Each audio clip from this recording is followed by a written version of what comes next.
chef-d'œuvre de la science-fiction audiovisuelle, je tiens à le dire. Un projet qui remonte à 1978. Une première version de la série commence à être diffusée aux États-Unis par la ABC. Et malgré une grosse envie de surfer sur le succès de Star Wars, la production s'arrête après une première saison. Il y a eu de nombreuses discussions, des tentatives dans les années 80, et malgré le fait que plusieurs réalisateurs et producteurs aient eu envie de retravailler sur Battlestar Galactica, nous avons attendu 2003 pour qu'un réel remake se lance même tout court, avec un showrunner qui nous vient de Star Trek, Ronald D. Moore. C'est cette série de 2003, en 4 saisons, qui nous réunit ce soir et sur laquelle nous allons discuter, puisque, à mon sens, mais ça n'engage que moi, ne criez pas tout de suite, mais je pense sincèrement que c'est la meilleure série de science-fiction qui n'a jamais été produite. Ouais, merci. Tu n'es pas seul. Tu n'es pas seul à le penser.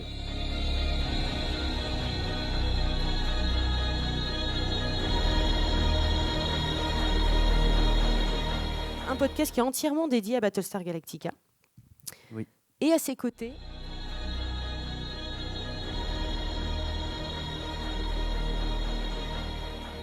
Mais pour commencer, j'ai une question fondamentale pour calibrer aussi le contenu de notre discussion. Est-ce qu'il y en a parmi vous qui n'ont jamais vu Battlestar Galactica ?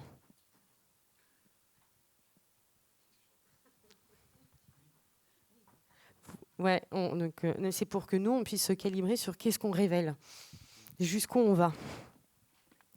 Vous allez voir après cette discussion, vous la regarderez. Je vous le garantis. Ouais. Pour commencer, je vous propose qu'on se remette dans l'ambiance. Qu'est-ce que Battlestar Galactica ?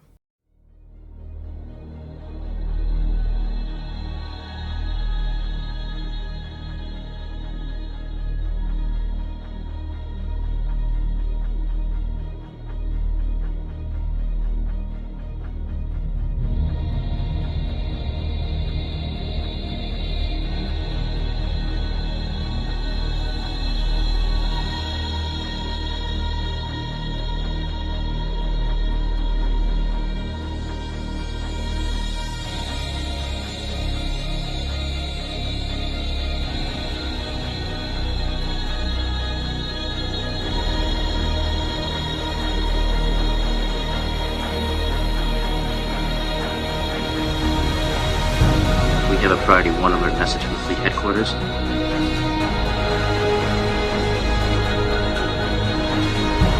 Moments ago, this ship received word of a Cylon attack against our home worlds is underway.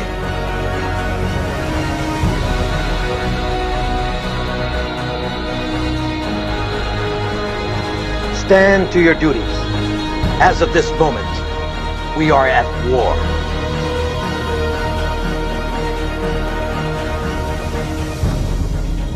I, Laura Roslin, do now avow and affirm that I accept the office of the President of the 12 colonies of Koba.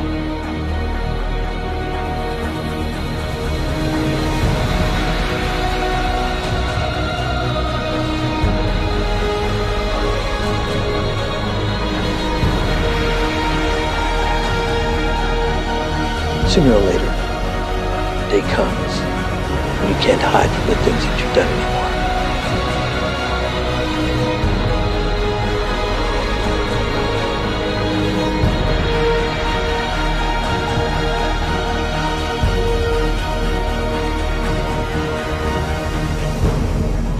Humanity's children are returning home today.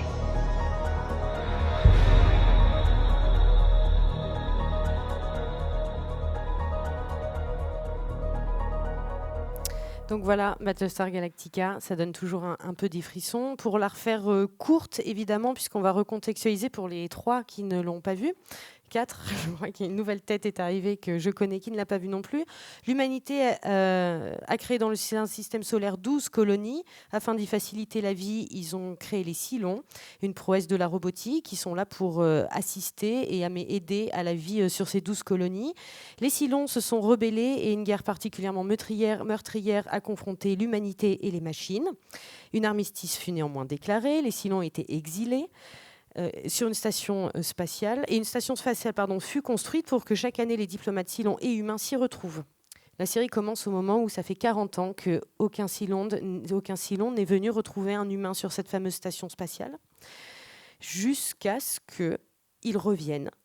Ils ont évolué technologiquement, ils attaquent par surprise, les 12 colonies où vive l'humanité tout entière sont détruites et arrivent seulement à s'échapper quelques vaisseaux avec environ 50 000 survivants humains, dont le Battlestar Galactica, qui donne son nom à la série, une antiquité qui effectuait son dernier vol militaire d'honneur avant d'être mis au rebut.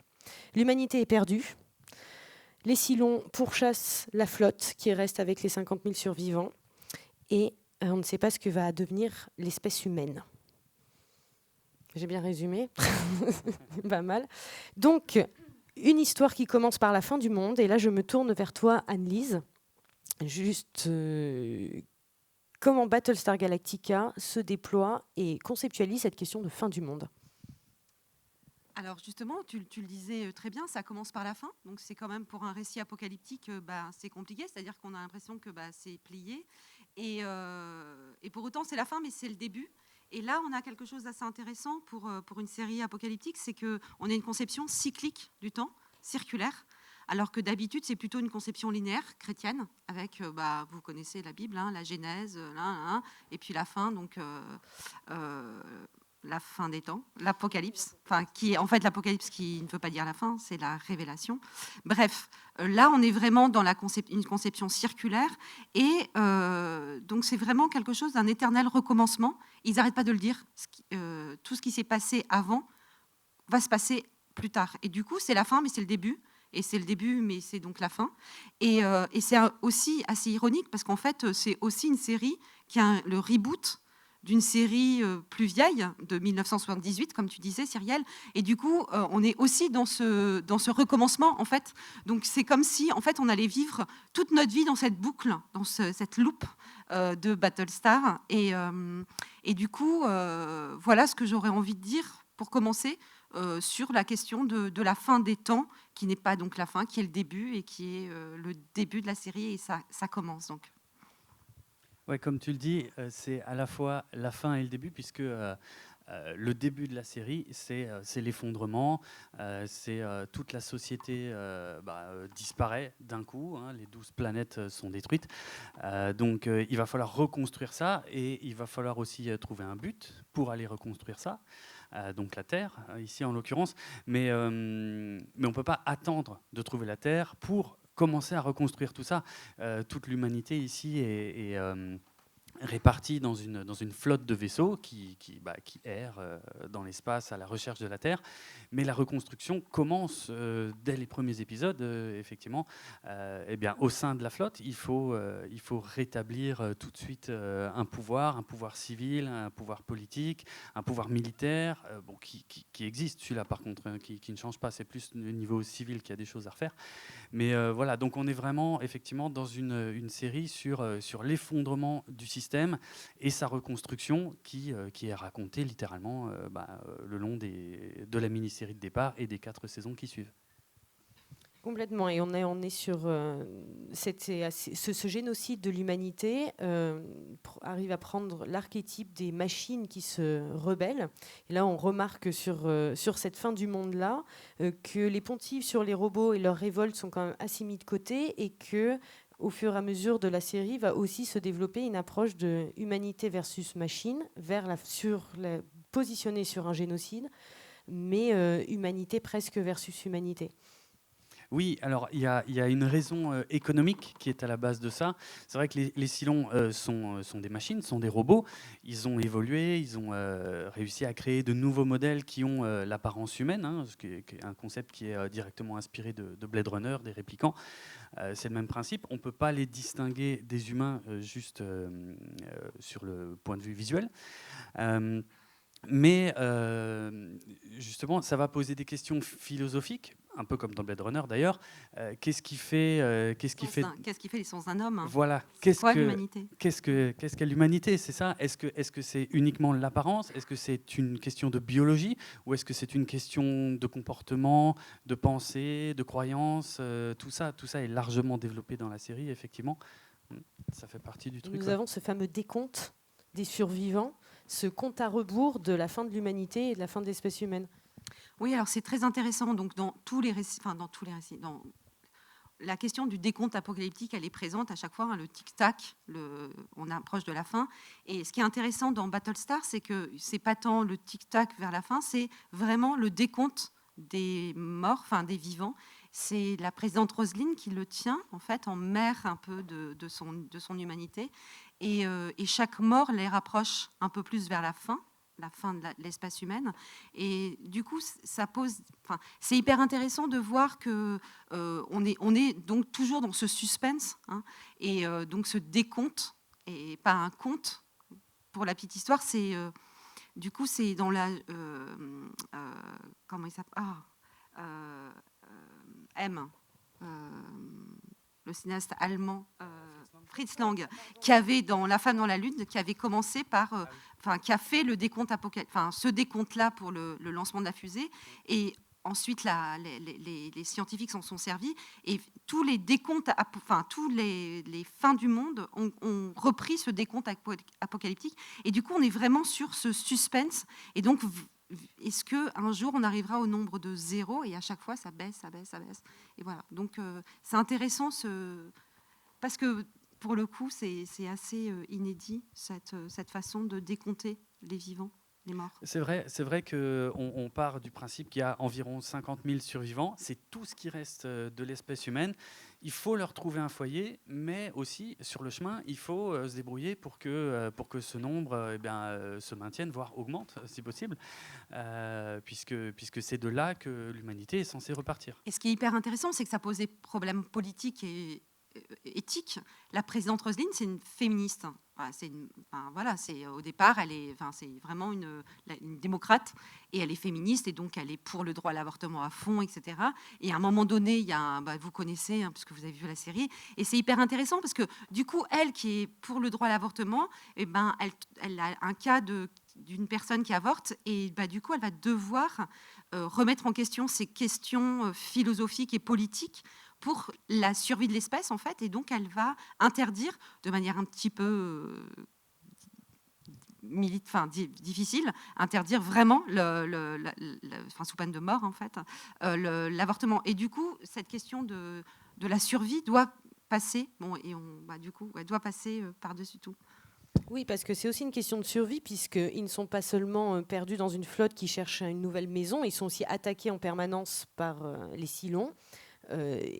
Et là, particulièrement intéressant, je pense, et je vous laisserai rebondir là-dessus, mais les Cylons ont infiltré la flotte.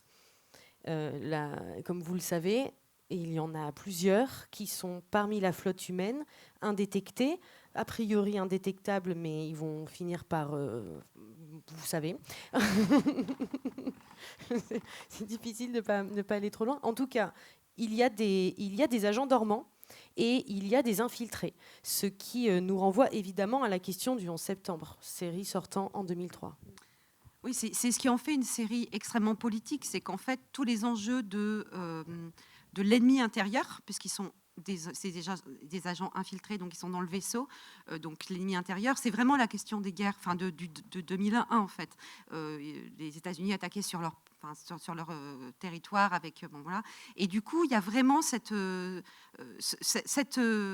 perspective, cette mise en abîme là, elle est vraiment très très intéressante, et la question de à partir de quand on peut, jusqu'où on peut aller pour essayer de les faire parler, de les retrouver, de les faire parler, et la question de la torture, et donc la question de la torture qui vraiment évidemment fait un parallèle avec la question de la torture en Irak, et 24 heures, parce que vraiment la série qui parlait vraiment de ça, et de manière de manière très propagandiste, c'était Jack Bauer en fait.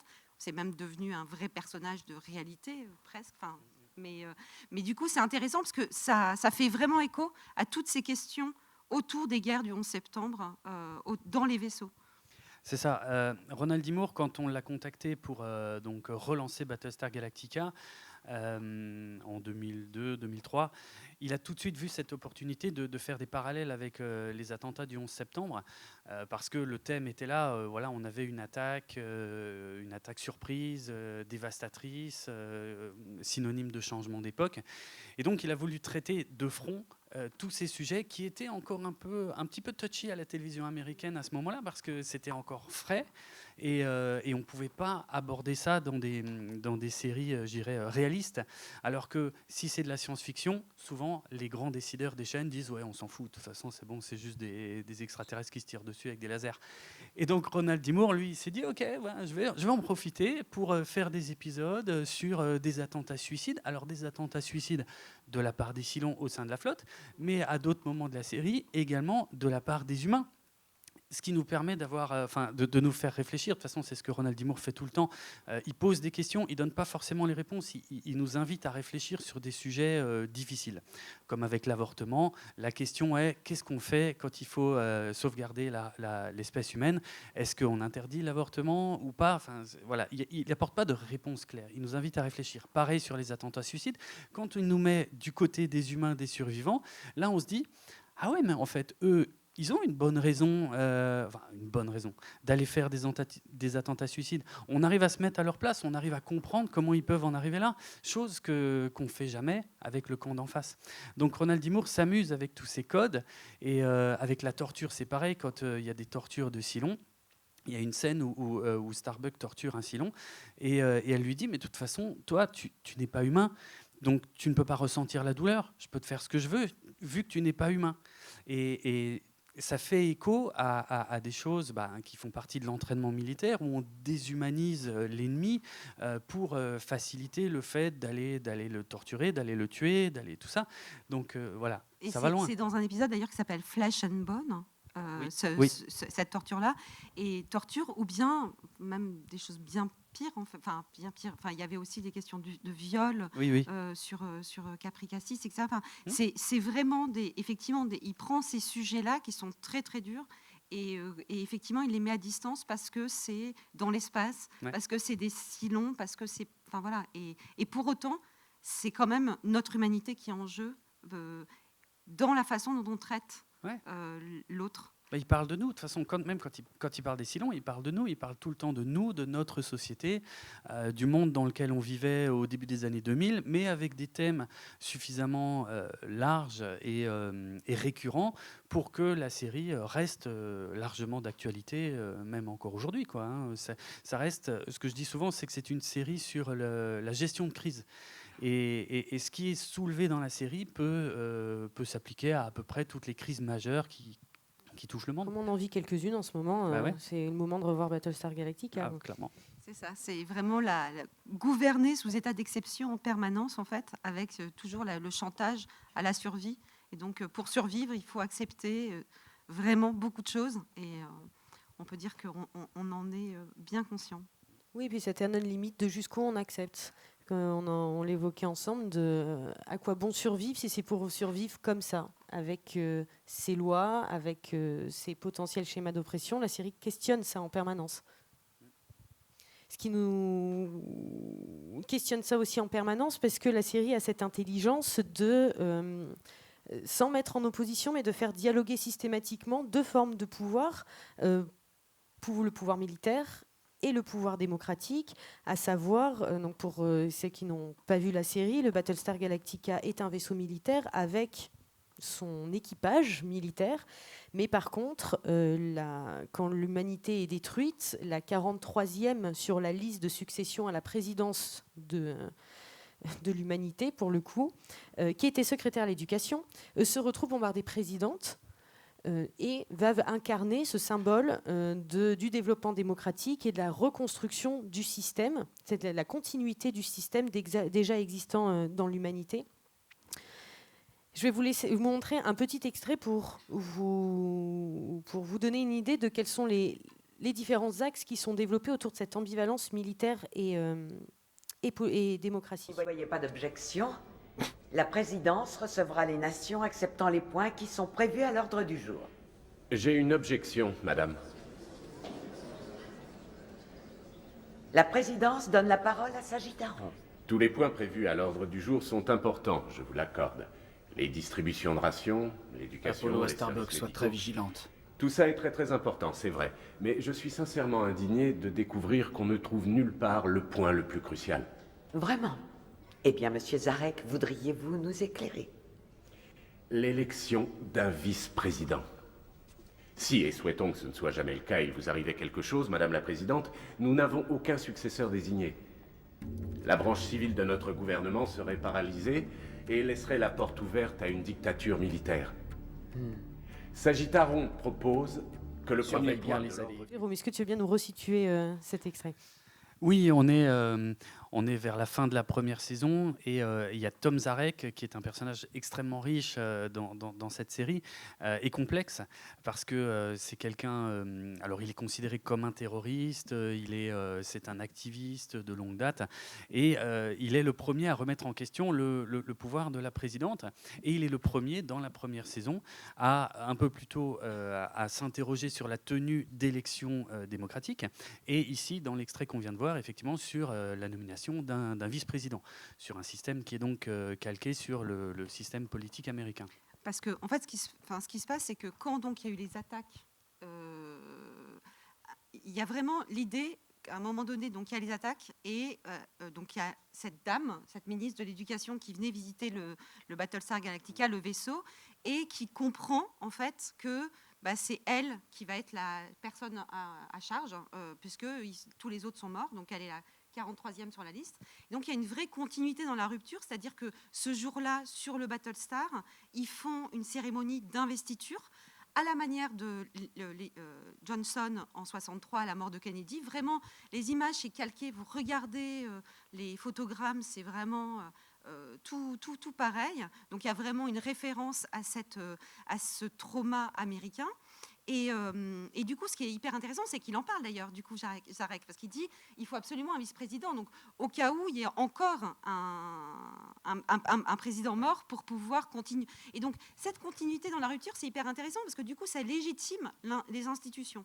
C'est-à-dire que dans un monde qui est catastrophe, qui s'est effondré, normalement, on pourrait se dire, et il y a quand même quelque chose d'assez terrible dans Battlestar, c'est qu'on reprend les mêmes, en fait. Il y a vraiment ce truc il y a une continuité.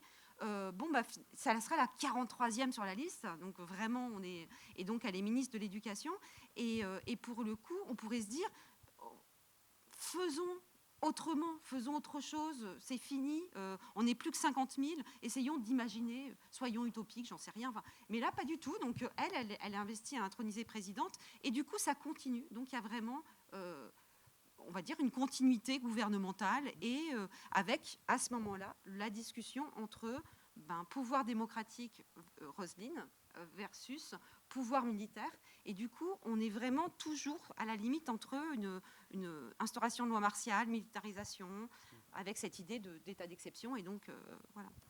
Il y a un équilibre, oui, qui est au sein de la flotte, et donc ils sont obligés de perpétuer un petit peu le système politique, effectivement, qui existait jusque-là. Ce qui est intéressant dans le fait que ce soit Tom Zarek qui soulève ces questions, c'est encore une fois la richesse d'écriture de Ronald D. Moore, parce que Tom Zarek n'est pas un personnage sympathique du tout. Hein, c'est même, il fait partie, on va dire, des antagonistes plutôt de la série, ce qui est encore plus intéressant parce que il est interprété par Richard Hatch, qui jouait le rôle d'Apollo dans la série originale de 1978, donc là dans un rôle diamétralement opposé. Mais donc on a ce gars-là qui est vraiment pas sympa et qui pourtant souligne ces problématiques, qui dit mais est-ce qu'on aura bien des élections dans 6 mois? Et au fait, le vice-président, on s'en occupe quand? Et ce qui est important pour un bon fonctionnement politique. Donc on voit, comme vous le disiez, de toute façon, Laura Roslin, elle est nouvelle à ce poste. Elle n'est pas nouvelle en politique, loin de là, mais elle est quand même bombardée présidente des colonies. Et il y a beaucoup de situations d'urgence, d'ailleurs, qui se succèdent dès les premiers épisodes, qui font qu'elle n'a pas forcément eu le temps de s'occuper de tout ça, mais ça reste important de devoir s'occuper de tout ça. Et maintenant, pour parler de l'autre côté, il faut composer tout ça avec les militaires. Les militaires, c'est eux quelque part, techniquement, qui ont sauvé l'humanité. C'est le Galactica, le dernier vaisseau de guerre, le seul vaisseau de guerre. Tous les autres vaisseaux sont des vaisseaux civils dans la flotte. Donc, mais voilà, c'est eux qui ont réuni toute la flotte et qui ont dit on se tire et on poursuit un but qui est la Terre, au départ, sans savoir si elle existe vraiment ou pas. Mais et donc, c'est intéressant parce qu'il y a cette opposition qui se met en place très rapidement, d'ailleurs dès le pilote. Et cette complicité aussi. Et cette complicité, alors c'est ça qui va être très intéressant dans la richesse de la série, c'est que dès le départ, on a donc le commandant Adama qui traite la présidente nouvellement élue d'institutrice, de maîtresse d'école, voilà. Et on a elle d'un autre côté aussi qui doit essayer de prouver qu'elle est à la hauteur de cette tâche. Et c'est un petit peu valable pour Adama aussi, même si on s'en rend moins compte, parce que lui était loin d'être le commandant de vaisseau le plus glorieux de la flotte. Il était le commandant du plus ancien Battlestar, qui était sur le point d'être transformé en musée. Donc ils doivent tous les deux faire leurs preuves. Et il y a des moments dans la série où forcément ça les force à s'affronter un petit peu sur des débats d'idées, voire même sur des sujets d'organisation pure, quoi. Donc ça, c'est au cœur. L'organisation des questions matérielles, par exemple de la survie. À un moment donné, au tout début, il y a de l'eau, il y a un attentat, donc il n'y a plus d'eau. Et en fait, il y a vraiment cette question de comment faire pour récupérer l'eau. Donc, il y a toute une équipe qui va chercher de l'eau, mais comment gérer les ressources quand elles sont vraiment amoindries. Le colonel Tai, par exemple, qui est vraiment pas content parce qu'il est entouré de civils. Et pour lui, c'est qu'une bande de femmelettes qui pensent qu'à se doucher, à prendre 3 douches par jour, alors que il n'en est pas là. Lui, c'est vraiment la question de l'urgence, la question de la survie, etc. Et du coup, et en même temps, par exemple, Adama dit, oui, mais on est entouré de civils, mais peut-être que c'est difficile, mais c'est aussi notre meilleure raison de se battre. Donc, c'est aussi pour eux qu'on le fait. Donc oui, ils nous tirent vers le bas, mais en même temps, c'est eux qui nous permettent de vouloir nous en sortir. C'est ça, c'est la vraie richesse de ce reboot de Battlestar Galactica, qui était totalement absent de l'original. Hein. Dans l'original, il n'y avait pas cette dualité du pouvoir.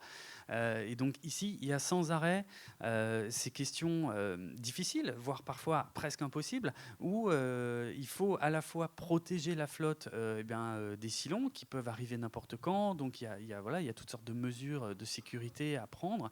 Et d'un autre côté, il faut laisser un minimum de liberté aux gens de la flotte, un minimum de possibilités. L'exemple de prendre des douches, effectivement, est assez marquant dans cet épisode, hein, parce qu'on nous apprend, alors je ne sais plus si c'est dans des scènes coupées ou vraiment dans l'épisode, mais on nous dit qu'il y a effectivement des émeutes qui commencent à éclater dans la flotte juste parce qu'on a rationné l'eau. On nous le dit, à un moment donné, il y a une discussion et il s'est dit, il y a des émeutes, des manifestations, etc. Et de toute façon, il y aura des émeutes un peu plus tard, puisqu'il y a une loi martiale qui est décrétée, il y a des émeutes et les militaires tirent et il y a des morts. Oui. Et alors, c'est plus pour l'eau, c'est pour... je crois que c'était pour les émeutes, c'est plus tard. J'ai un trou de mémoire. Ouais, il y en a... Il y a plusieurs trucs. Oui, c'est possible. Non. Yes.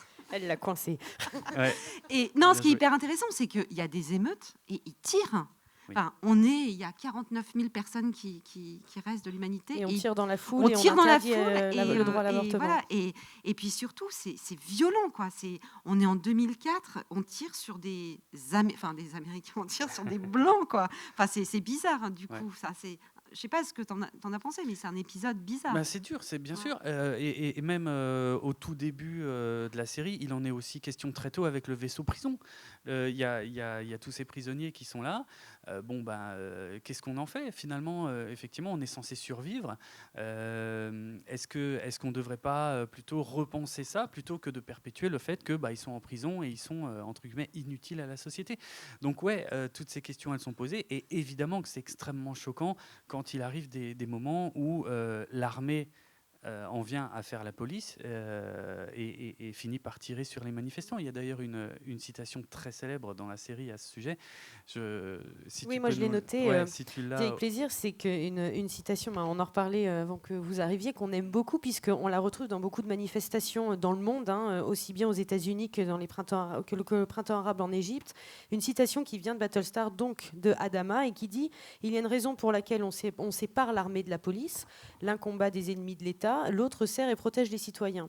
Lorsque l'armée remplit ces deux tâches, alors l'ennemi de l'État ont tendance à devenir les citoyens eux-mêmes. » Porté par le représentant dans Battlestar Galactica de la force militaire. Et c'est là où, effectivement, je te rejoins, je ne peux faire que ça, sur la richesse d'écriture de Battlestar. C'est-à-dire où, quand la série commence, on pourrait avoir tendance à penser que, il y a les méchants militaires, entre guillemets, en plus c'est très européen, et puis il y a la gentille démocratie représentée par une femme, encore mieux, et qu'elle va défendre les droits individuels et qu'elle va contre la méchante force militaire qui, à la moindre occasion, va essayer d'instaurer une loi martiale parce que, mince, il y en a marre, il faut que ça roule droit pour la survie de l'humanité. Et en fait, pas du tout. C'est ça, Ronald D. Moore s'est amusé avec ça. Il l'avait même mis tout de suite dans la Bible de la série, qui n'est pas un document public normalement, mais en tout cas qui était accessible aux scénaristes qui travaillaient dès le départ sur les premiers épisodes. Il avait eu cette idée de dire, ok, Laura Roslin, elle débute en tant que présidente, donc elle va forcément aussi essayer de faire ses preuves, et parfois, elle risque d'aller trop loin. Donc c'est elle qui va parfois prendre des mesures un petit peu liberticides. Et d'un autre côté, on a Adama, qui est un militaire pur, un militaire de carrière, et qui pourtant est un humaniste profond, qui a des vraies convictions, donc il s'amuse à jouer sur les codes. De toute façon, c'était le but de Ronald D. Moore avec cette série, c'était de jouer sur les codes de la narration, les codes de la science-fiction, surtout, qu'il a presque tous renversés. Donc voilà, il s'est beaucoup amusé avec ça, et c'est ce qui donne, comme on l'a dit, la richesse de la série. J'ai un extrait sous le coude qui illustre aussi l'échec, entre guillemets, de la puissance démocratique. Mais un peu plus loin dans la série, ça va même plus loin. Je crois qu'Adama va reprendre la présidente pour lui dire « tu vas trop loin, c'est n'importe quoi ». Mais regardons déjà ce premier extrait où simplement des Cylons ont été détectés dans l'un des vaisseaux de la flotte. Les Cylons vont pouvoir être interceptés. Ils seront à portée de tir dans 2 minutes. Attention, alarme radiologique! Alarme radiologique. Venant d'où? De l'Olympique. Ils ont des armes nucléaires à bord. Madame la Présidente, nous devons éliminer le transporteur olympique immédiatement. Il y a 1300 personnes sur ce vaisseau, commandant. Nous n'en sommes pas sûrs. Les Cylons les ont peut-être déjà capturés.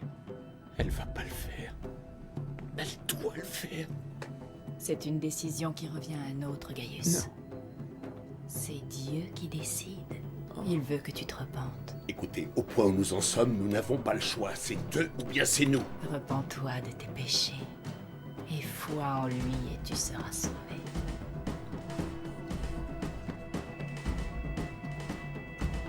Je me repens. S'il le faut, je me repens. Oui. Je me repens. Faites-le. Voilà, notre magnifique présidente vient d'exterminer 13 000 personnes. C'est ça. Mais en même temps, en théorie, et en même temps, elle peut permettre d'en sauver. Du coup, ça permet de sauver les autres. Donc, c'est toujours ce dilemme. Et ce qui est terrible et ce qui est pas dans l'extrait, c'est que dans ce vaisseau, il y a un enfant à un moment donné, on le voit avec son nounours, etc. Enfin, c'est terrible parce que du coup, on voit ce que ça veut dire et de ce dilemme-là et de ces enjeux-là. Et ça n'en fait pas une méchante pour autant. Et c'est là où c'est vraiment très intéressant, cette richesse des personnages, cette écriture, où ils ont tous leurs raisons. Mais d'ailleurs, c'est Fritz Lang qui le disait, il y a vraiment chacun a ses raisons, y compris les méchants, quoi. C'est ça, moi je voudrais vraiment pas être à la place de Laura Roslin au début de son mandat, parce que les premières décisions qu'elle a à prendre sont monstrueuses. Effectivement, alors l'enfant avec le nounours, c'est dans le pilote qui est avant. En fait, c'est quand ils doivent abandonner tous les vaisseaux qui n'ont pas la capacité de faire les bons PRL. Et donc l'enfant, effectivement, est resté sur un de ces vaisseaux-là. Et effectivement, là, quelques jours plus tard, elle doit reprendre une décision similaire où, effectivement, il faut abattre un vaisseau potentiellement encore rempli de ses occupants, mais ça on n'en est pas sûr, parce que c'est ce vaisseau qui permet aux Cylons de les retrouver toutes les 33 minutes. Donc c'est monstrueux, mais elle n'a pas trop le choix d'un autre côté. S'ils ne le font pas, l'humanité est perdue, dans les deux cas. Donc voilà le genre de dilemme horrible que Ronald D. Moore s'est entre guillemets amusé à mettre dans sa série.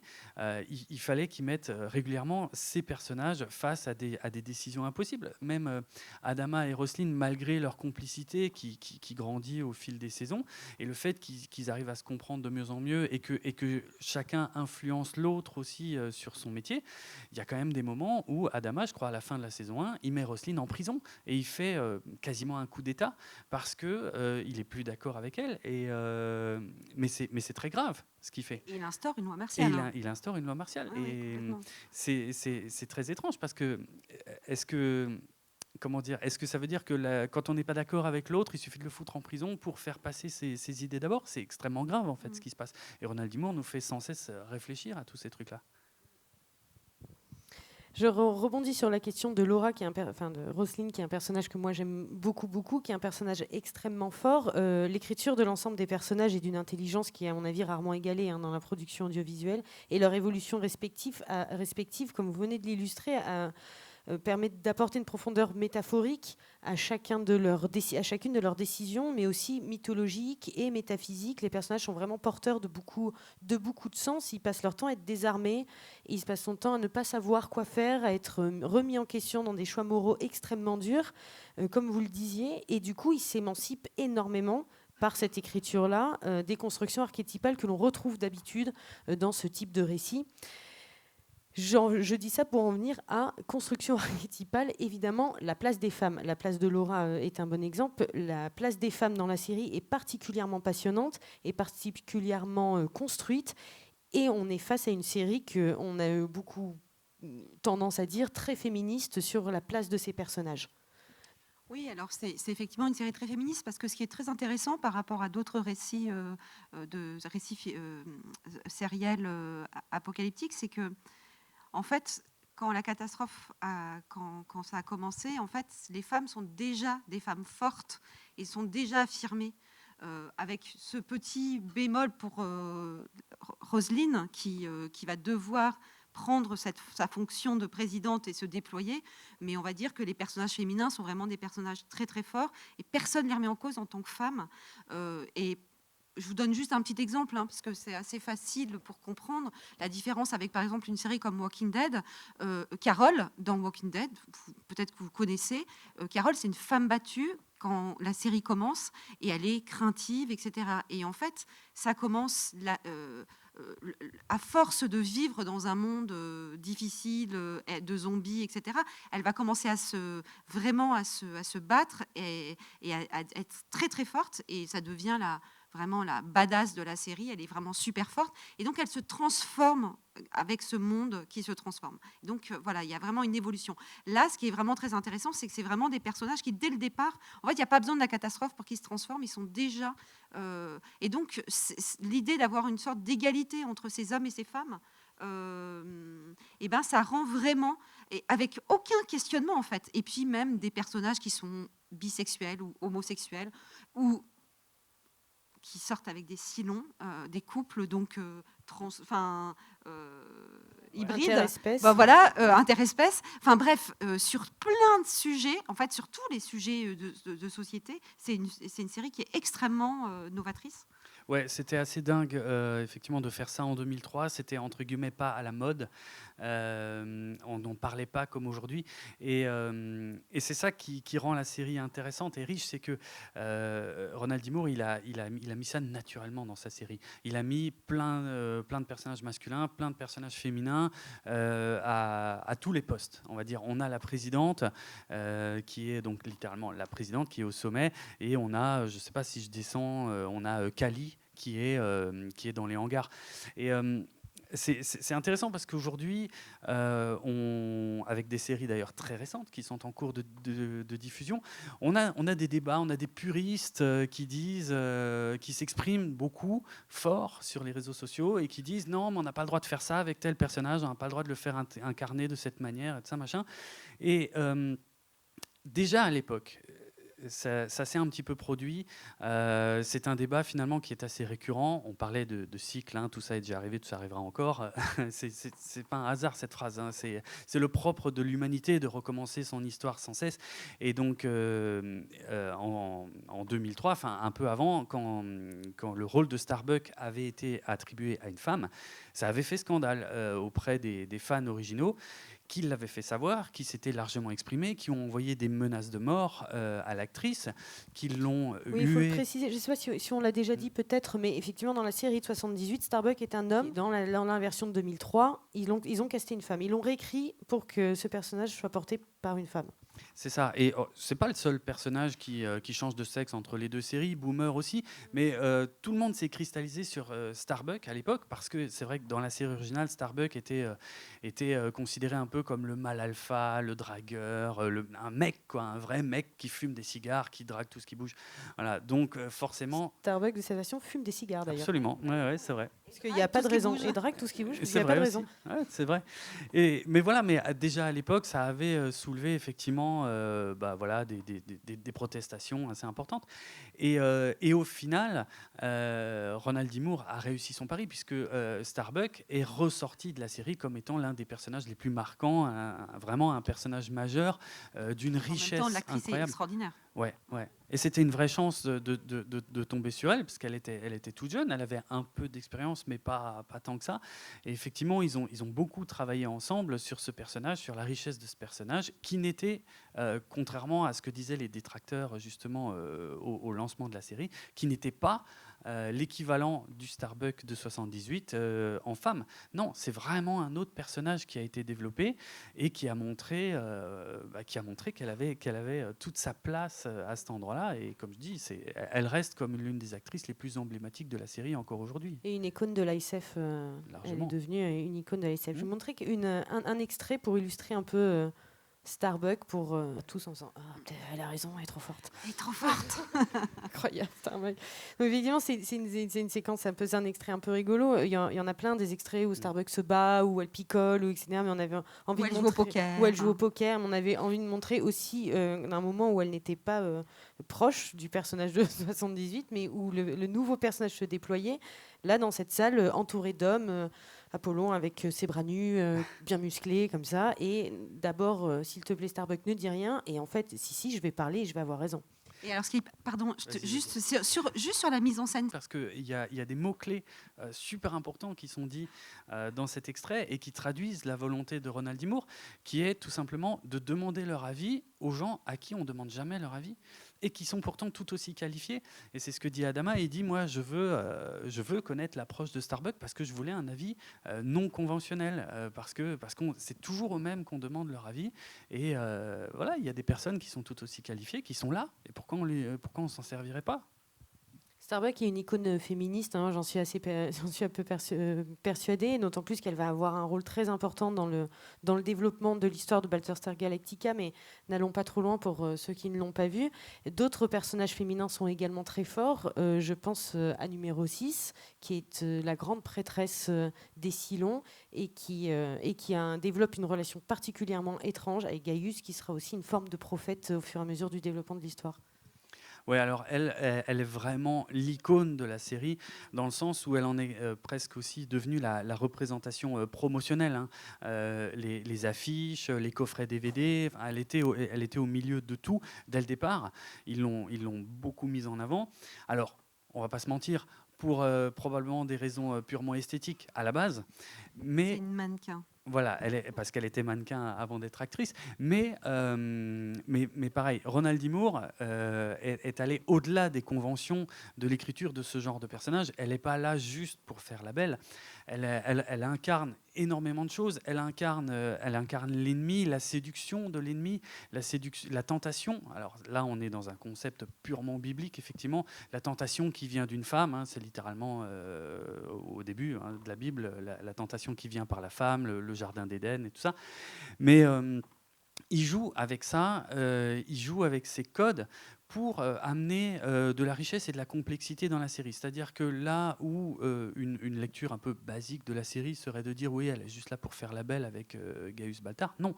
Elle apparaît, alors une des versions de ce personnage apparaît en vision à Gaius Baltar pour parfois amener des questionnements et donc un peu plus de richesse.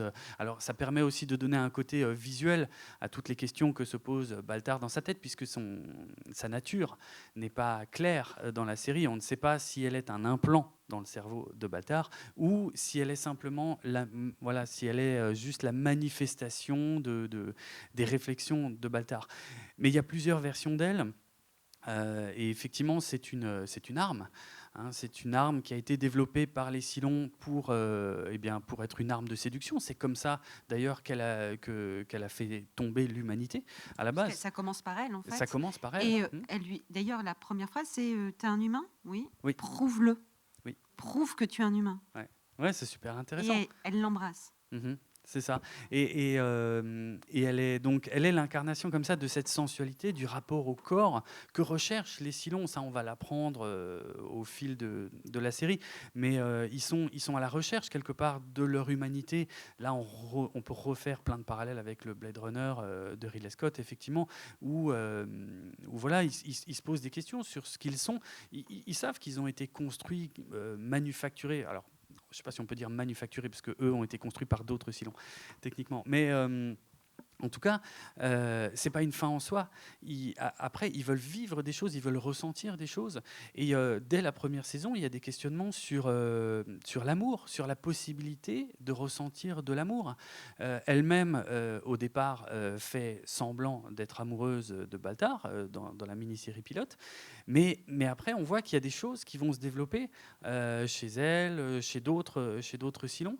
Et donc, voilà, on a cette sensibilité qui est aussi présente dans la série grâce à tous ces personnages féminins qui sont au cœur du récit, qui sont vraiment pas juste des accessoires pour attirer le chaland en disant regardez, dans notre série il y a une mannequin en petite tenue un peu dans tous les épisodes. Ouais, elle porte la structuration du récit effectivement souvent, et numéro 6 est un personnage extrêmement étonnant. Il est très très surprenant au fur et à mesure de son déploiement sur les bascules mythologiques, sur les bascules religieuses, évidemment qu'elle va porter, puisque moi, je ne peux pas en dire beaucoup, mais vous voyez ceux qui l'ont vu. C'est un personnage extrêmement fort qui va être une clé et qui va prendre la responsabilité d'énormément de choses au fur et à mesure du développement de la série. Son intrigue, effectivement, le Battlestar Galactica commence avec Baltar qui trahit l'humanité à cause d'elle, mais en fait, il va y avoir des renversements systématiques sur ces questions de trahison et qui protège qui. La série va se développer en rendant de plus en plus ambigu ces questionnements-là au fur et à mesure. La question raciale est évidemment posée face à tout ça. Quand on a... Alors, on ne veut pas parler de race, mais là, on a deux espèces. Ben oui. Et d'ailleurs, ils sont nommés par les racistes, ils sont nommés les grille-pains, les toasters. Et donc, c'est vraiment c'est un terme très péjoratif et c'est vraiment signe de racisme. Et du coup, évidemment que la question noire, elle est tout le temps posée. Enfin, la question des Afro-Américains, elle est tout le temps là, en fait, à travers les Cylons. Et c'est vraiment passionnant comment... alors que voilà, c'est vraiment tout le temps métaphoré, c'est toujours mise à distance, c'est toujours... Ouais, l'univers de Battlestar Galactica a permis effectivement à ces scénaristes d'aborder tous ces sujets de société. La place des femmes, qui n'est pas trop remise en question dans la série, mais en tout cas, voilà, qui est là, qui est présente dans la série. Effectivement, le racisme, les religions, les différences de croyances entre différents peuples. Donc c'était un terreau assez génial effectivement pour pouvoir aborder tout ça. Et Ronald D. Moore, c'est éclaté, quoi. C'est ça qu'il a vu de toute façon quand on lui a proposé de reprendre la licence. C'est ça qu'il a vu, c'est cette richesse qui lui permettait d'aborder tous ces sujets. Comme je le disais tout à l'heure, que s'il avait voulu aborder dans une série standard, les exécutifs de la chaîne se seraient affolés, ils auraient dit non, on peut pas faire ça, on peut pas parler de ça. Enfin, pour moi, pour l'avoir étudié avec d'autres séries apocalyptiques, moi je trouve que c'est même une série marxiste au sens des questions de production matérielle. Il est vraiment question de comment vivre. Enfin, toutes les questions matérielles sont posées. La question des conditions des ouvriers est mise, mais vraiment dans un épisode qui s'appelle Dirty Hands.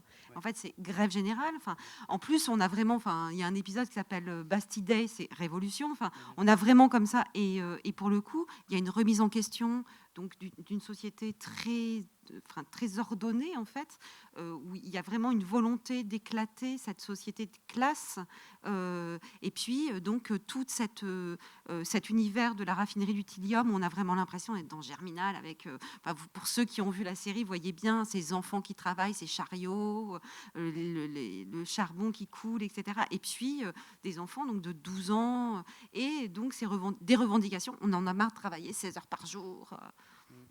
C'est ça, les libertés individuelles sont souvent au cœur des problématiques qui traversent la flotte. C'est marrant parce qu'on considère que ce reboot est plutôt orienté à gauche, effectivement, politiquement, alors que la série originale des années 70 était plutôt très à droite, dans le sens où c'était les militaires qui décidaient de tout, et de toute façon, il y avait presque personne qui remettait ça en question. Mais c'est là où c'est très à gauche, c'est qu'il y a vraiment la question, contrairement à d'autres séries apocalyptiques où la question matérielle, en fait, il n'y a plus rien, mais en fait, les gens mangent. On ne sait pas comment. Enfin, les gens survivent sans parler des conditions de production. Et du coup, le fait d'être dans la matérialité de la survie, ça en fait. Je pense que c'est ce qui en fait une série très très à gauche. Et je pense notamment par exemple 24 heures chrono. On dit c'est une série à droite, etc. Puis il y a des gens qui disent c'est une série à gauche, etc. Et c'est très intéressant de voir comment les gens essayent de s'accaparer, alors que les créateurs, je ne pense pas qu'il avait une volonté d'en faire une série politique, en tout cas politiquement ancrée dans un espace. Clairement. Ronald D. Moore, que ce soit en ce qui concerne la politique ou la religion, il ne prend pas parti. Lui, son but, c'est de nous interpeller sur des sujets et de nous dire qu'est-ce que vous feriez vous dans ce cas-là, parce que c'est pas si simple qu'on pourrait le penser. L'humanité est complexe. Voilà, c'est ça, exactement. Donc, il y a un épisode très marquant qui a vieilli de façon assez surprenante. Il y a un épisode qui parle d'un peuple, je ne sais plus, je crois que c'est les Sagittarons, mais j'ai peur de me tromper, qui refuse les traitements médicaux et des vaccins par conviction religieuse. Et qu'est-ce qu'on fait avec ça? La question se pose, qu'est-ce qu'on fait avec ça? Est-ce qu'on les oblige? Est-ce que ce sont les militaires qui doivent s'en mêler? Ou est-ce qu'on fait ça par du dialogue? Ou est-ce que tout simplement on respecte les convictions de chacun et on les laisse faire? Ce sont quand même des sujets durs qui sont abordés dans cette série qui, à la base, est censée juste parler d'humains qui tirent au laser sur des robots. Sur des robots, oui. qui font des jumps dans l'espace, comme ça. Et effectivement, il y a... C'est très intéressant pour ça, sur non seulement il déploie le politique, mais il déploie aussi le spirituel. Quand on parle beaucoup de prophétie dans Battlestar Galactica.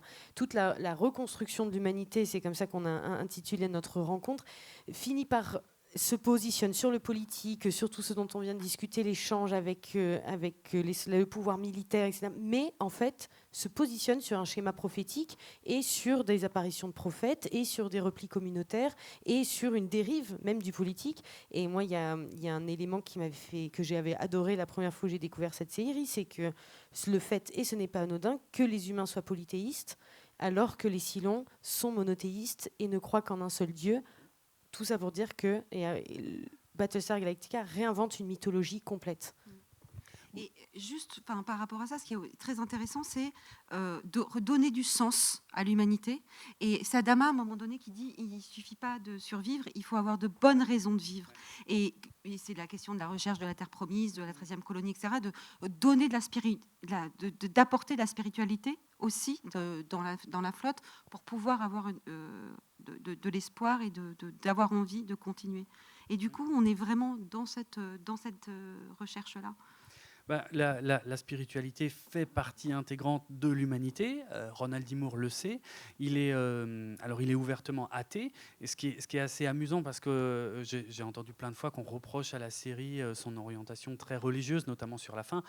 Alors c'est vrai que la spiritualité prend de l'importance sur la fin, mais ça ne veut pas dire que, enfin pour moi, parce que justement Ronald D. Moore est suffisamment malin pour que chacun puisse quand même en faire son interprétation, mais pour moi il ne fait pas la promotion de la religion. Alors la religion, elle est au cœur de Battlestar Galactica, et ça c'est une raison historique qui est liée à la série originale de 1978 qui avait été créée par Glenn Larson. Glenn Larson, il faut savoir qu'il était membre de l'église de Mormon, et il a insufflé ça dans l'univers qu'il a créé lorsqu'il a créé Battlestar Galactica. Et il a repris des grandes mythologies. Donc effectivement, les personnages ont des noms inspirés des mythologies grecques, romaines un petit peu. On a quand même cette histoire d'un peuple qui fuit l'endroit où il est maltraité pour aller trouver une terre promise. C'est l'histoire de l'exode du peuple juif, littéralement.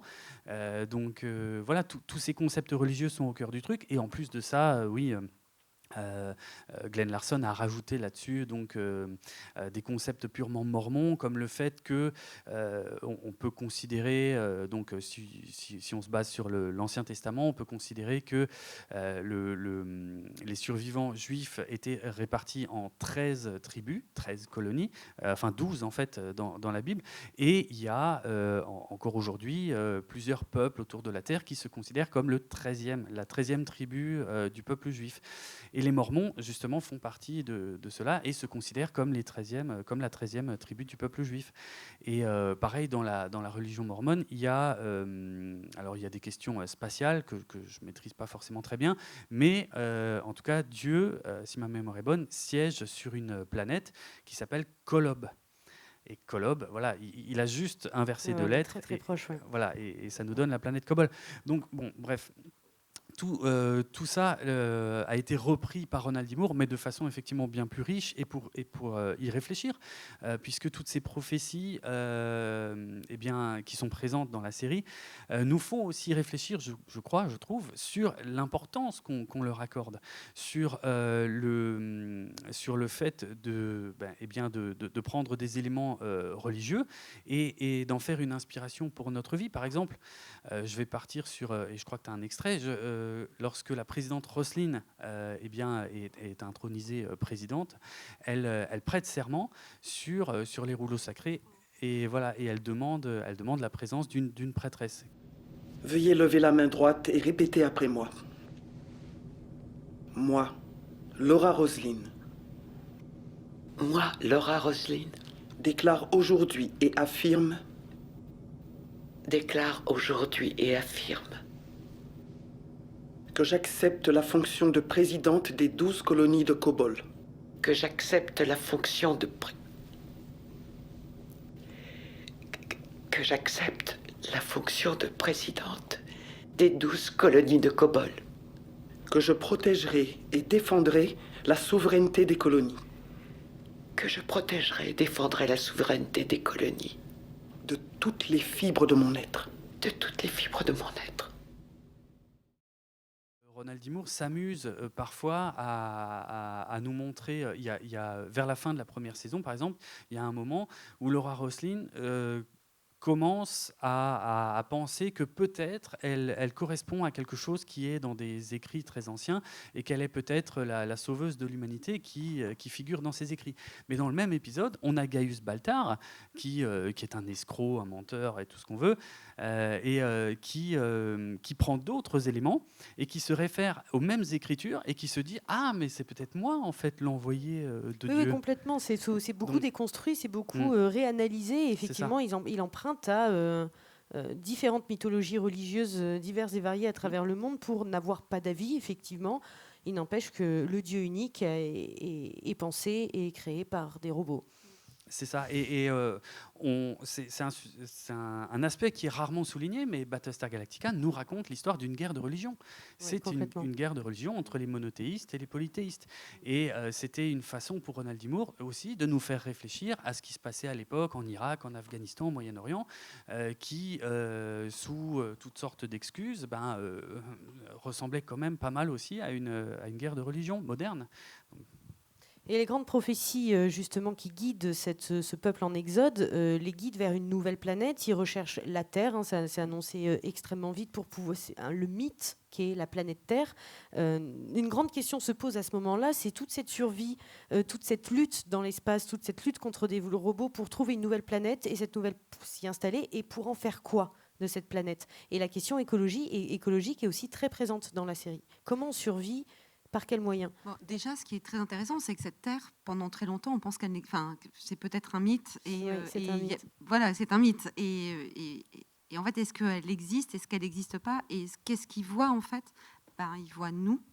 Et donc, ça recommence. Et qu'est-ce que nous dit Ronald D. Moore? C'est que on va vers la catastrophe et on recommence les... Bon, voilà. Et du coup... En vrai, qu'est-ce que ça dit sur l'écologie? C'est le désastre en cours, en fait. Même si c'est pas hyper didactique, c'est pas didactique, hein, mais pour autant, évidemment, qu'on ne peut que le comprendre comme ça, et que c'est encore le début de la fin. Oui, et puis c'est un sujet qui est incroyablement d'actualité encore, puisque aujourd'hui on parle d'aller sur Mars, mais qu'est-ce qu'on va faire sur Mars? C'est un sujet qui est très présent dans la science-fiction et depuis longtemps, qui est très simple au final, c'est de dire à quoi ça sert d'aller ailleurs si c'est pour recommencer ce qu'on a fait et qu'on a tout cassé et qu'on a tout détruit là où on était. Est-ce que ce ne serait pas le moment de réfléchir à tout ça et de remettre un petit peu les choses à zéro? Et il en est un peu question dans la série, mais j'irai pas. Ça fait partie aussi de la richesse parce que pendant tout le voyage, ils vivent au sein de la flotte, ils vivent dans des espaces confinés. Donc ils ont aussi ce besoin de se poser, d'ailleurs besoin qui se présente à plusieurs reprises pendant le cours de la série, où les gens vont sur une planète, New Caprica, qui est après colonisée, etc., qui est sous mandat si long. Et qui est peut-être pas idéal, mais les gens en ont marre. Ils ont juste envie de se poser et de dire, ok, on voudrait voir autre chose que les vaisseaux, et ça a l'air bien en fait, si on faisait ça, quoi. Même si c'est pas ce qu'on cherche. C'est pas bien. Non, c'est pas bien. C'est pas très bien. Non. Mais c'est intéressant d'en parler, quoi. C'est intéressant de nous faire réfléchir là-dessus, parce que c'est humain. C'est humain d'en avoir marre d'être confiné, on le sait. Et puis d'être tout le temps, en fait, pour chasser. En fait, c'est pas tant qu'ils sont confinés, c'est qu'ils sont confinés dans une... Et donc, ils ne peuvent pas construire. En fait, le vrai problème de cette urgence, du fait d'être pourchassé par des ennemis, c'est qu'ils ne peuvent pas se poser. Juste, c'est presque, ils rejouent l'épisode 1, en fait, 33 minutes, l'épisode qui s'appelle 33, où en fait, voilà, ils sont en permanence, et c'est terrible, voilà, il y a vraiment cette idée qu'ils sont encore dans cette loupe, et ils ne se poseront pas pour pouvoir se dire, bon allez, qu'est-ce qu'on fait? Et tout à l'heure, quand je disais essayer de repenser un nouveau système, c'est pas possible. Quand on est pourchassé par des silons qui nous veulent du mal, on va pas se poser pour se dire bon alors c'est quoi, on pourrait relire un peu des trucs pour se dire que c'est quoi le meilleur système politique qu'on pourrait faire. Pas le temps de faire ça. Complètement. On parlait de science-fiction, effectivement, que la science-fiction a beaucoup développé quand même cette idée d'aller coloniser de nouvelles planètes et d'aller trouver de nouveaux foyers pour l'humanité. Battlestar Galactica, qui débarque en 2003, est quand même un virage pour la SF franchement monumental, sur une approche de la science-fiction beaucoup plus naturaliste, beaucoup plus réaliste, beaucoup plus psychologique, que est très très très loin de Star Trek, que j'aime beaucoup Star Trek, c'est pas du tout la question, mais vraiment un autre visage. Ça a été objectivement un vrai virage Battlestar. Oui, c'était ça vient de l'histoire de Ronald D. Moore qui, effectivement, avant de travailler sur Battlestar Galactica, a été scénariste pendant 10 ans sur Star Trek. Il a travaillé sur Star Trek Next Generation, il a travaillé sur Deep Space Nine, et il a aussi été frustré pendant toute cette période parce qu'il avait plein d'idées, il avait envie de faire des choses, il avait envie d'innover avec l'univers de Star Trek, et souvent on lui disait non, tu peux pas faire ça dans Star Trek, c'est pas possible. Non. À chaque épisode, presque, on repart à zéro, et puis on maintient toujours le statu quo. Et quand il a eu l'opportunité de travailler sur Battlestar, il a dit non, mais ok, là je vais en profiter, je vais faire tout ce qu'on m'a pas laissé faire sur Star Trek, et je vais m'éclater. Du coup, c'est à ce moment-là où il décide de retirer tout le côté, du space opéra, tout le côté opéra en fait. C'est ça, oui, exactement. Je sais plus comment il le formule dans sa Bible, mais c'est comment faire du space opéra sans l'opéra, je crois, un truc comme ça. C'est le naturalisme dans la science-fiction, ou comment faire du space opéra sans l'opéra. Oui, d'ailleurs, parfois quand on regarde ces batailles dans l'espace, on a un peu l'impression que c'est filmé comme on pourrait filmer un reportage de guerre. On suit, on est déstabilisé, on perd la netteté de l'image, il n'y a pas de son dans l'espace, et il le retravaille très bien pour quelque chose qui a 20 ans. Il a voulu bousculer tous les codes, et donc bousculer aussi les spectateurs, pour dire, écoutez, vous avez tous vu Star Wars, vous avez tous vu Star Trek, on va faire autre chose. Vous avez tous vu des plans bien propres dans l'espace et tout. Maintenant, on va tout faire caméra à l'épaule. Même dans le Battlestar, il le disait, littéralement, il dit, moi, je veux que quelqu'un qui zappe, qui tombe sur un épisode, ait l'impression qu'il arrive sur un documentaire dans un sous-marin. Il a voulu changer ça. Alors, il a un peu plus respecté les lois de la physique que la plupart des séries de science-fiction, notamment aussi dans les mouvements de vaisseaux, dans les combats spatiaux, dans le fait qu'il y ait pas de bruit dans l'espace. Alors dans Battlestar, il y en a peu parce que il y a aussi un côté spectaculaire qui manque s'il n'y a pas du tout de son. Il a voulu éviter qu'on tombe sur des espèces extraterrestres régulièrement, comme ça pouvait être le cas dans Star Trek. Et du coup, c'est un côté très réaliste, tout en étant de l'anticipation totale, parce que c'est pas des terriens en fait. C'est quand même fou en fait. C'est réaliste sans être réaliste, et pour autant c'est hyper réaliste. Et c'est ça qui a fait le succès de la série, c'est-à-dire que en France, on le sait moins, mais Battlestar Galactica, il y a bientôt 20 ans, a réussi exactement la même chose que ce qu'a fait Game of Thrones plus récemment, c'est-à-dire d'attirer un public qui n'était pas friand de science-fiction, comme l'a fait Game of Thrones avec la fantasy. Au départ, oui, c'est un produit qui s'adressait aux fans de science-fiction, bien sûr, mais Ronald D. Moore avait cette vision dès le départ de dire, moi, je veux sortir de ces trucs-là, je veux arrêter de faire des aliens avec des bosses sur le front, des choses comme ça, qui peuvent être rebutants pour une partie du public, et ça a marché, ça a cartonné à partir des saisons 2, 3, 4, c'était une série majeure aux États-Unis qui drainait un public hyper large, c'est le genre de phénomène qui arrive quand même assez rarement. On a eu Game of Thrones, on a eu Walking Dead, mais c'est quand même pas si courant les séries de genre qui arrivent comme ça à fédérer un public aussi large. Et c'était par toutes ces décisions de vouloir s'éloigner de tous les canons de la science-fiction traditionnelle que Ronald D. Moore a réussi à faire ça. Oui, et puis pour parler de l'actualité en fait, tout simplement. Donc, il y avait vraiment c'est parce qu'il y avait aussi ces sujets-là que ça a pris, parce que ça a parlé à tous les Américains. Oui, c'est ça. Vécu le trauma du 11 septembre. Ça parlait d'eux, ils se sont rendus compte que ça parlait d'eux-mêmes, et il y a des épisodes qui ont fait scandale. J'en parlais, l'épisode où on a des attentats suicides qui sont perpétrés par les humains. Il y a des gens qui ont vu ça, ils ont dit je suis en train de regarder quoi là, en fait c'est pas forcément ce que je suis venu voir. Donc ça a bousculé les gens, et alors ça a affolé un peu la chaîne évidemment.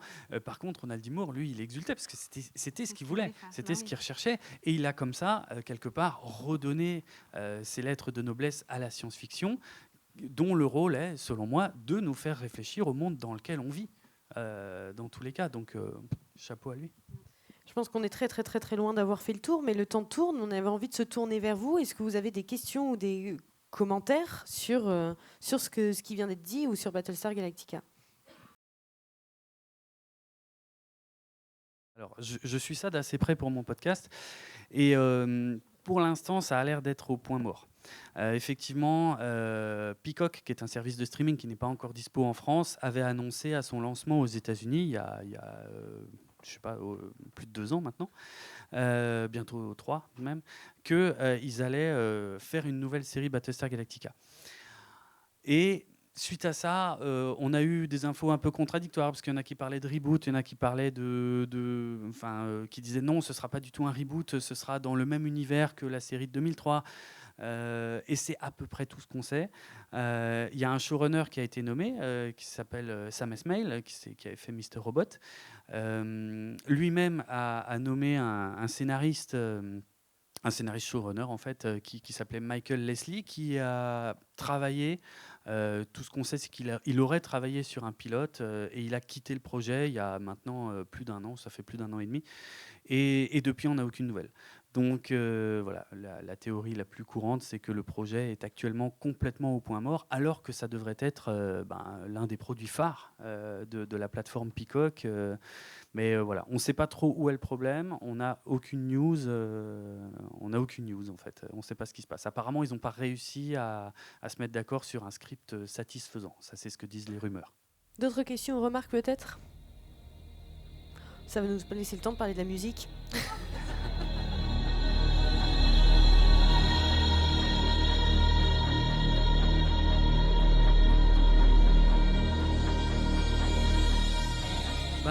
C'est dans la continuité de ce que je disais avant, c'était la volonté de Ronald D. Moore de sortir des canons. Et les canons, c'est John Williams et Star Wars. Ce qui est amusant, parce qu'avant 1977, ce n'était pas du tout le canon de la science-fiction. Hein. La musique symphonique associée à la science-fiction, avant 1977, c'était pas une évidence, c'était même presque étrange. Il y avait Kubrick qui l'avait fait, et c'était d'ailleurs ça qui avait inspiré Lucas pour Star Wars. Bref. Mais donc, dès le départ, Ronald D. Moore dit « Je veux pas de ça, je veux autre chose, je veux une autre approche, je veux quelque chose qui se rapproche plus de la world music, avec des sonorités différentes qu'on n'entend pas, avec des instruments traditionnels, avec des percussions. Donc on a des percussions qui viennent du Japon, on a des violons, mais un petit peu seulement, pas un orchestre complet. On a un instrument arménien dont le nom m'échappe, je sais plus, bref. Et donc on s'inspire comme ça d'un album de Peter Gabriel qui est sorti dans les années 80-90. On s'inspire de différentes choses et surtout on s'éloigne vraiment des canons. Et ce qui est intéressant, c'est que quand on entend les interviews de Bear McCreary, donc Bear McCreary, il n'a pas travaillé sur la mini-série pilote, mais Richard Gibbs, qui lui s'est occupé de la série pilote, donc il a posé un peu les bases de cette approche musicale-là. Mais après, il n'a pas souhaité rester pour la série. Et donc, Bear McCreary, qui était son assistant, qui était quelqu'un qui venait... Enfin, c'était un étudiant, en fait. Il n'avait aucun bagage. Et donc, il s'est retrouvé bombardé, responsable de la musique de la série à partir de la saison 1. Et c'est intéressant parce que quand il le raconte, il dit, voilà, Ronald D. Moore avait des instructions très claires. Je ne veux pas de thème lié à des personnages, pour s'éloigner de ce qu'a fait John Williams. Et en même temps, par exemple, la chanson de Dylan, c'est la chanson des Cylons. Donc, bien sûr. Ça permet à chaque fois de se référer à un Cylon. Alors, c'est ça qui est très amusant dans le travail de Bear McCreary. C'est ce qu'il raconte d'ailleurs, c'est qu'il dit, au début, j'ai fait de mon mieux pour respecter ça, et c'était très difficile, parce que... mais du coup, ça lui donnait aussi une liberté d'expérimenter avec la musique de la série. Mais c'était extrêmement difficile, effectivement, de ne pas associer de thème à tel ou tel personnage. Et si on regarde la série, ça revient en fait. Ça finit par venir naturellement. Il y a des thèmes qui sont associés à Numéro 6, il y a des thèmes qui sont associés à Boomer, il y a à Starbuck, voilà, il y a de la musique d'inspiration irlandaise qui est associée à la famille Adama, et ainsi de suite. Et il y a même de la musique symphonique qui finit par revenir en fait par la petite porte dans la série. Et aussi, à Philip Glass, il y a des morceaux de Philip Glass qui sont joués. C'est possible. Non, tu vois pas non, ça me dit rien. J'ai pas les numéros des épisodes, mais c'est possible. assez impressionnant aussi de pouvoir utiliser de la musique répétitive dans cette série. Ouais. D'autant plus que la musique, elle a une place fondamentale dans l'intrigue. Ah bah oui. Ah oui, elle est en filigrane en permanence. Ouais. C'est ça. Presque un personnage. Ouais. Et du coup, Bear McCreary, avec toute cette approche novatrice forcée, parce qu'on lui a interdit. En fait, au départ, les instructions qu'il avait, c'était tout ce qui était interdit. Et on lui a juste interdit diverses choses, et on lui a dit, à partir de là, fais ce que tu veux. Et il a créé effectivement une nouvelle esthétique sonore liée à la science-fiction, qui maintenant paraît un peu plus normale, parce que voilà, ça fait presque 20 ans. Quand on écoute, quand on voit des séries comme The Expanse ou des choses comme ça, on voit très bien l'influence colossale qu'a eu Battlestar Galactica, aussi bien sur les visuels que sur l'approche musicale, que sur la façon de filmer, sur l'écriture, sur les thèmes politiques, religieux, qu'on peut maintenant aborder plus facilement, effectivement. Mais il y a un avant et un après Battlestar Galactica, dans le sens où la science-fiction on a aussi un peu souffert quelque part, parce qu'on a du mal maintenant aujourd'hui à se renouveler, c'est-à-dire soit on refait de la science-fiction à l'ancienne, à la Star Wars, à la Star Trek, soit on fait quelque chose d'un peu plus moderne à la Battlestar Galactica. Mais il n'y a pas d'autre possibilité qui est née depuis 20 ans, qui est assez intéressant. Donc voilà, Et on n'arrive pas à faire mieux. On n'arrive pas à faire mieux. Je crois que c'est ça. C'est ça. Et il ne le savait pas il y a 20 ans, mais effectivement, Battlestar Galactica, on pourrait dire que plus ou moins, ça résume quand même un peu nos 20 dernières années, et qu'elle est incroyablement d'actualité aujourd'hui sur tous les thèmes que la série porte. Et ce qui est surtout très bluffant, c'est qu'elle porte des thèmes extrêmement complexes, des thèmes métaphysiques, des thèmes de société, des thèmes politiques. On a fait le tour de tout ça. Elle porte des thèmes extrêmement complexes, mais ne délaisse absolument jamais la tension scénaristique, c'est-à-dire que c'est une réelle beauté d'écriture de réussir à aller très très loin dans la réflexion, tout en étant toujours incroyablement en tension et avoir une écriture scénaristique impeccable. Ouais, c'est là que Ronald D. Moore a aussi été génial, parce que quelque part il savait ce que venait chercher le public dans ce type de série. En plus, aux États-Unis, encore qu'en France, par l'ancienne génération, la série originale était un peu connue aussi. Mais voilà, il savait que la plupart des gens allaient au départ regarder cette série juste pour voir de la science-fiction. Comme on regardait, de la science-fiction entre guillemets basique, quoi. Comme on regardait peut-être juste Farscape, Firefly, ça machin. Et encore, Firefly est un mauvais exemple, parce que il y a une écriture en fait qui a fait sortir cette série, effectivement, de son concept de base qui était assez simple.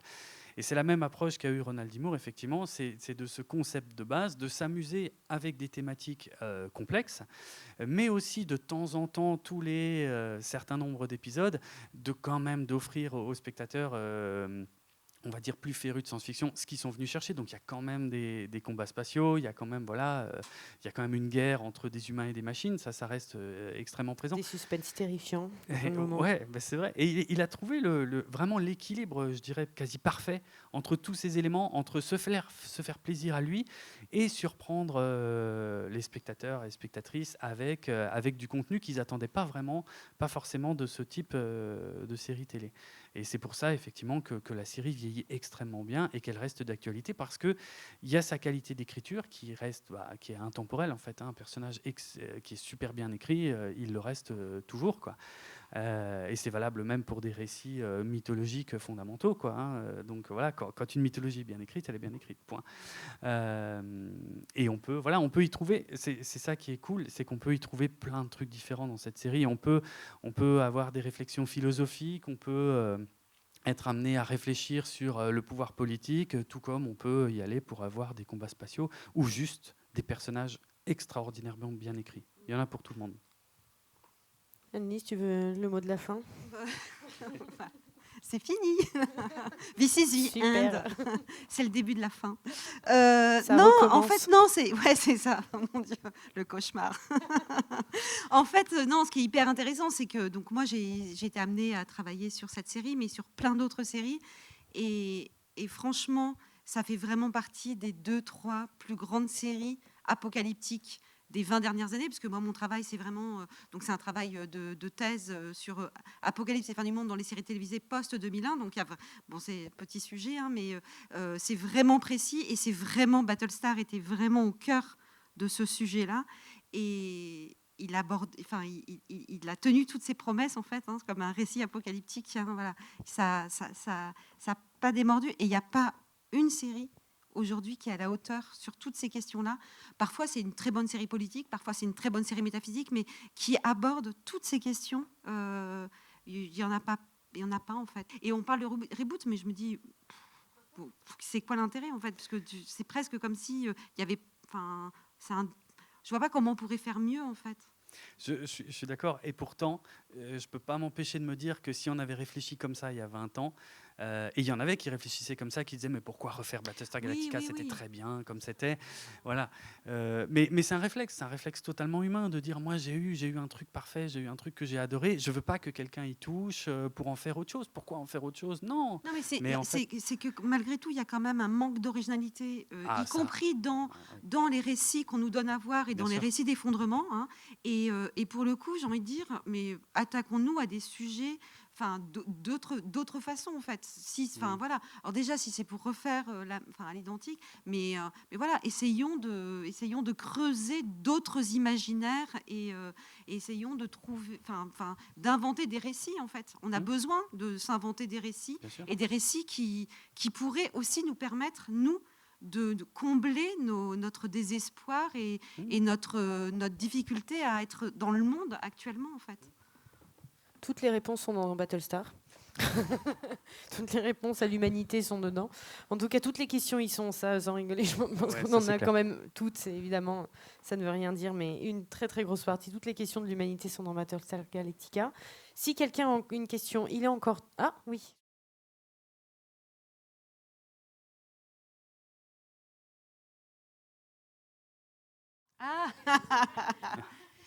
En fait, dans mon corpus dans mon livre, il y a plus de séries puisque, en fait, je l'ai écrit après. Dans mon corpus de thèse, on va dire, c'est Leftovers, Walking Dead avec Battlestar. Et dans mon livre, je rajoute Watchmen. En fait, vraiment que j'ai adoré. En vrai, j'ai envie de dire Damon Lindelof. Ronald D. Moore et Damon Lindelof. Point. Voilà, on finit. Et malgré tout, Walking Dead, parce que même c'est long et il y a plein de choses insatisfaisantes, il y a quand même une tentative à un moment donné de se poser des questions à travers ce... Pardon de plus parler de Battlestar. Mon Dieu, je me fais engueuler. À travers pareil, cette quête de trouver du sens, etc. Et puis de se poser, et puis de se construire et de survivre. Il y a vraiment des endroits qui traversent où il y a un début d'inventivité. Je dis pas qu'on est vraiment... Mais en tout cas, il y a une recherche et c'est il y a des choses qui sont intéressantes à penser. Ça nous donne à penser, voilà. Et vraiment, parce que ce que je dis, c'est qu'il y a, je reprends ce que dit Jameson, hein, Hollywood préfère imaginer la fin du monde que la fin du capitalisme. Et pour le coup, il y a un réel manque d'imagination et d'imaginaire de la part des showrunners américains, mais en vrai du monde, de notre idéologie actuelle, et dans les séries sérielles, parce que quand on est dans les romans d'anticipation, etc., c'est pas du tout le cas. Hein, quand on pense à Damasio, etc., il y a tout un courant de la SF, de la littérature qui est génial de ce point de vue-là, qui est très utopique et qui vraiment est réjouissante. Nous, on nous donne à voir des choses qui sont terriblement dures, et j'ai envie de dire peut-être que Battlestar est une des moins dures. Hein.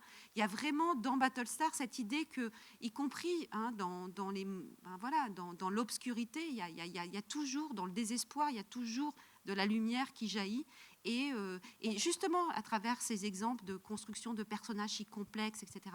C'est jamais fini, même si c'est tout de suite c'est fini. Je prends le micro, c'est la fin, merci.